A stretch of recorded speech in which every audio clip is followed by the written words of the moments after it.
ಈಗ ಬಿಡದಿನಲ್ಲಿ ನಮ್ಮ ಕೆಂಚಗಾರನಹಳ್ಳಿ ಮತ್ತೆ ಬೈರ್ಮಂಗ್ಲ ಎರಡು ಪಂಚಾಯತಿಗಳಲ್ಲಿ ರೆವಿನ್ಯೂ ಗ್ರಾಮ ಸುಮಾರು 9 ರೆವಿನ್ಯೂ ಗ್ರಾಮ 26 ಹಳ್ಳಿಗಳು ಬರ್ತದೆ. ಇಲ್ಲಿ ಏನಾಗಿದೆ, ಇವತ್ತು ಬೆಳಗ್ಗೆ ನಡೆದಿರ್ತಕ್ಕಂತ ಒಂದು ಘಟನೆ ಸರ್ಕಾರಕ್ಕೆ ಒಂದು ಎಚ್ಚರಿಕೆ ಗಂಟೆ. ರೈತರ ಭಾವನೆಗಳ ವಿರುದ್ಧವಾಗಿ ಹೋಗ್ತಕ್ಕಂತ ಪ್ರಯತ್ನಗಳು ಸರ್ಕಾರ ಏನ್ ಮಾಡ್ತಾ ಇದೆ, ರೈತರ 80% ಜನ ಒಪ್ಪಿಗೆ ತಗೊಂಡ್ಬಿಟ್ಟಿದೀವಿ, ಪಡ್ಕೊಂಡಿದೀವಿ, ದುಡ್ಡು ಕೊಡ್ತಾ ಇದೀವಿ, ಈಗಾಗಲೇ ದುಡ್ಡು ಇಸ್ಕೊಂಡು ಹೋಗ್ತಾ ಇದಾರೆ ಅಂತಕ್ಕಂತ ತಪ್ಪು ಸುಳ್ಳು ಮಾಹಿತಿಗಳು, ಸುಳ್ಳು ಸುದ್ದಿಗಳನ್ನ ಹೊರಡಿಸ್ತಾ ಇರ್ತಕ್ಕಂತ ಈ ರಾಜ್ಯ ಸರ್ಕಾರ. ಇವತ್ತು ತಾವೇ ಹೇಳ್ದಂಗೆ JMC ಮಾಡುವ ಒಂದು ವೇಳೆ ಅಧಿಕಾರಿಗಳು ಬಂದಂತ ಸಂದರ್ಭದಲ್ಲಿ ರೈತರು ಆಕ್ರೋಶ ಭರಿತವಾಗಿ ವ್ಯಕ್ತಪಡಿಸಿದ್ದಾರೆ ಅವರ ಭಾವನೆಗಳನ್ನ. ಇದಕ್ಕೆ ಕಾರಣ ಯಾರು? ರೈತರು 90% ರಿಂದ 95% ಜನ ಇದಕ್ಕೆ ಒಪ್ಪಿಗೆ ಸೂಚಿಸಿಲ್ಲ. ಇದು ಬಹಳ ಸ್ಪಷ್ಟ, ಅಲ್ಲಿ ಇರ್ತಕ್ಕಂತ ನೈಜ ಸತ್ಯಾಂಶ ಇದು. ಆದ್ರೆ ಇವೆಲ್ಲವನ್ನ ಗಾಳಿಗೆ ತೂರಿ ಅಲ್ಲಿ ರಿಯಲ್ ಎಸ್ಟೇಟ್ ದಂಧೆ ಮಾಡ್ತಕ್ಕಂಥದಕ್ಕೆ, ಅಲ್ಲಿಂದ ಒಂದು 35-40 ಸಾವಿರ ಹಣ ಉತ್ಪಾದನೆ ಮಾಡ್ತಕ್ಕಂಥದಕ್ಕೆ ರಾಜ್ಯ ಸರ್ಕಾರ ಇರ್ಬೋದು, ರಾಜ್ಯ ಸರ್ಕಾರದಲ್ಲಿ ಇತ್ತೀಚೆಗೆ ನೂತನವಾಗಿ ಮುಖ್ಯಮಂತ್ರಿಗಳಾಗಿ ಕೂತಿರ್ತಕ್ಕಂಥವ್ರು ನಡ್ಕೊಳ್ತಾ ಇರ್ತಕ್ಕಂಥ ಒಂದು ರೀತಿ ಏನಿದೆ, ಇದು ಅತ್ಯಂತ ಖಂಡನೀಯ. ಇಲ್ಲಿ ಸ್ವಪ್ರತಿಷ್ಠೆಯ ಪ್ರಶ್ನೆ ಅಲ್ಲ, ಪ್ರತಿಷ್ಠೆನ ಬದಿಗಿಟ್ಟು ರೈತರ ಭಾವನೆಗಳ ಜೊತೆ ಚಲ್ಲಾಟ ಆಡದಿರಾ ಅವರ ಎದೆ ಮೇಲೆ ಮರಣ ಶಾಸನವನ್ನ ಬರೀತಕ್ಕಂತ ಪ್ರಯತ್ನ ಮಾಡ್ತಾ ಇರ್ತಕ್ಕಂತ ಈ ರಾಜ್ಯ ಸರ್ಕಾರ ಮೊದಲು ಇವೆಲ್ಲವನ್ನ ಬಿಟ್ಟು ರೈತರ ನಿಜವಾದ ಸಂಕಷ್ಟ ಕೇಳಬೇಕು. ಯಾಕೆಂದ್ರೆ ಅಲ್ಲಿ ಸಣ್ಣ ರೈತರು, ಅತಿ ಸಣ್ಣ ರೈತರು ಬಹಳ ಜನ ಇದ್ದಾರೆ.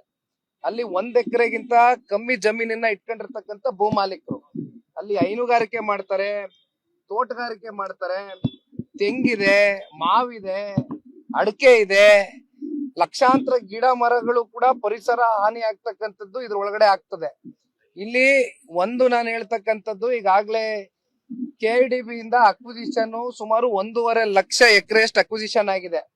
ಯಾಕೆ ಇವತ್ತು ಕಲ್ಯಾಣ ಕರ್ನಾಟಕ ಭಾಗದಲ್ಲಿ ಅಕ್ವಿಸಿಷನ್ ಆಗಿರ್ತಕ್ಕಂಥ ಜಾಗದಲ್ಲಿ ಸ್ಮಾರ್ಟ್ ಸಿಟಿನೋ AI ಸಿಟಿನೋ ತಗೊಂಡ್ಬರ್ತೀವಿ ಅಂದ್ರೆ ಜನ ಬೇಡ ಅಂತಾರ? ಇಲ್ಲಿ ಸ್ಮಾರ್ಟ್ ಸಿಟಿ AI ಸಿಟಿ ಅಂತಕ್ಕಂಥದ್ದು ಏನು? ಅದು ಒಂದು ರೋಬೋಟಿಕ್ ಆಗಿ ನಡೀತಕ್ಕಂಥ ಭವಿಷ್ಯದ ಒಂದು ಫ್ಯೂಚರಿಸ್ಟಿಕ್ ಒಂದು AI ಸಿಟಿ. ಅಲ್ಲಿ ನೀವು ಹೆಚ್ಚಾಗಿ ಜನಗಳನ್ನ ಉಪಯೋಗ ಮಾಡ್ಕೊಳ್ತಕ್ಕಂಥದಕ್ಕೆ ಆಗೋದಿಲ್ಲ. ಅದನ್ನ ಕಲ್ಯಾಣ ಕರ್ನಾಟಕದಲ್ಲಿ ಮಾಡೋದ್ರಿಂದ ತಪ್ಪೇನಿದೆ? ತೊಂದರೆ ಏನಿದೆ? ಇಲ್ಲಿ ಒಂದ್ 4-6 ಜನಕ್ಕೆ ಕೆಲಸ ಕೊಡೋದ್ರಲ್ಲಿ ತಪ್ಪೇನಿದೆ? ಈಗ ಅಕ್ವಿಸಿಷನ್ ಆಗಿರ್ತಕ್ಕಂಥ ಲ್ಯಾಂಡ್ ನ ಲಕ್ಷಾಂತರ ಎಕರೆ ಲ್ಯಾಂಡ್ ನ ನೀವು ಬದಿಗಿಟ್ಟಿದ್ದೀರಿ. ಅಲ್ಲಿ ಪ್ರತಿನಿತ್ಯ ಇವತ್ತು ಅಲ್ಲೇನೋ ಒಂದು ಫಲವತ್ತಾದಂತ ಒಂದು ಭೂಮಿ ಇದೆ, ಅದನ್ನ ಕಸ್ಕೊಳ್ತಕ್ಕಂತ, ವಶಪಡಿಸ್ಕೊಳ್ತಕ್ಕಂತ ಪ್ರಯತ್ನ ರಾಜ್ಯ ಸರ್ಕಾರ ಮಾಡಿದ್ರ ಹಿಂದಿನ ಉದ್ದೇಶ ಏನಾಗಿದೆ? ಇದ್ರ ಬಗ್ಗೆ ರಾಜ್ಯ ಸರ್ಕಾರ ಉತ್ತರ ಕೊಡಬೇಕಾಗಿದೆ. ಆದ್ರೆ ಒಂದ್ ಹೇಳ್ತೇನೆ, ಈಗಾಗಲೇ ನಮ್ಮ ಕೋರ್ ಕಮಿಟಿ ಅಧ್ಯಕ್ಷರು ಕೃಷ್ಣಾರೆಡ್ಡಿ ಸಾಹೇಬ್ರು ನನ್ನ ಜೊತೆ ಎಲ್ಲ ಅವತ್ತು ಹೆಜ್ಜೆ ಹಾಕಿದ್ದಾರೆ. ಇಡೀ ಜನತಾದಳ ಪಕ್ಷದ ರಾಜ್ಯಾದ್ಯಂತ ಎಲ್ಲ ಪಕ್ಷದ ಕಾರ್ಯಕರ್ತ ಬಂಧುಗಳು ಅವತ್ತು ಪಾದಯಾತ್ರೆಯಲ್ಲಿ ಬಂದಿದ್ರು. ಅದು ಮೊದಲನೇ ದಿನದ ಪಾದಯಾತ್ರೆ. ಈಗ ಹೆಚ್ಚು ಕಮ್ಮಿ 500 ದಿನಕ್ಕೂ ಹೆಚ್ಚು ಕಾಲ ಬೀದಿಲಿ ಹೋರಾಟಗಾರರು, ರೈತ ಮಹಿಳೆಯರು, ಯುವಕರು, ಹಿರಿಯಕರು ಎಲ್ಲರೂ ವಯಸ್ಸು ನೋಡ್ದಿರಾ ಬೀದಿಲಿ ಕೂತಿದ್ದಾರೆ. ಇಲ್ಲಿವರೆಗೂ ಅಲ್ಲಿರ್ತಕ್ಕಂಥ ಚುನಾಯಿತಿ ಪ್ರತಿನಿಧಿಗಳಾಗ್ಲಿ, ಅಧಿಕಾರಿಗಳಾಗ್ಲಿ ಬಂದು ಅವ್ರ ಕಷ್ಟ ಸುಖ ಕೇಳುವಂತ ಕೆಲಸ ಆಗಿಲ್ಲ.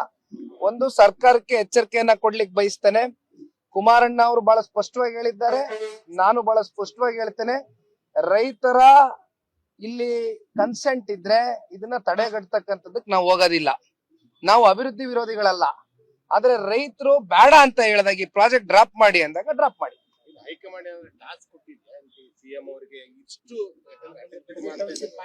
ನೋಡಿ, ಈಗ ನಾನು ಒಂದ್ 2-3 ಸಲ ಹೇಳಿದೀನಿ, ಬೆಂಗಳೂರಿನಲ್ಲಿ ಟನಲ್ ಪ್ರಾಜೆಕ್ಟ್ ಲಾಲ್ಬಾಗು, ಸುಮಾರು ಲಾಲ್ಬಾಗ್ ಬಗ್ಗೆ ನಿಮ್ಗೆಲ್ಲ ಗೊತ್ತೇ ಇದೆ, ಇಡೀ ರಾಜ್ಯದ ಜನತೆಗೆ ಒಂದು ಪ್ರಸಿದ್ಧಿ ಸ್ಥಳ ಅದು.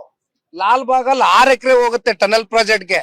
ಅಲ್ಲಿರ್ತಕ್ಕಂತ ಪರಿಸರವಾದಿಗಳು, ಅಲ್ಲಿರ್ತಕ್ಕಂತ ಜನಸಾಮಾನ್ಯರು ಅದನ್ನ ಬೇಡ ಅಂತ ವಿರೋಧಿಸ್ತಾರೆ. ಟನಲ್ ಪ್ರಾಜೆಕ್ಟ್ ಕಾಸ್ಟ್ ಎಷ್ಟು? 30,000 ಕೋಟಿ. ಇಲ್ಲಿ ಇದ್ರ ಕಾಸ್ಟ್ ಎಷ್ಟು? 35,000 ಕೋಟಿ. ಅಲ್ಲೆಲ್ಲೋ ಕಸ ಎತ್ತೀನಿ ಅನ್ಬಿಟ್ಟು